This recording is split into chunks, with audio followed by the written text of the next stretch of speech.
यामि च मुहुर्मुहुः तच्च संस्मृत्य रूपमत्यद्भुतम् हरेः विस्मयो मे महान् राजन् हृष्यामि च पुनः पुनः यत्र योगेश्वरः कृष्णः यत्र पार्थो धनुर्धरः तत्र श्रीर्विजयो भूतिः ध्रुवामि निर्ममः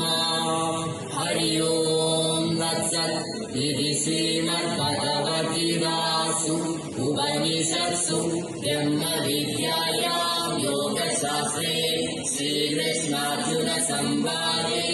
मोक्षसंन्यासयोगो नाम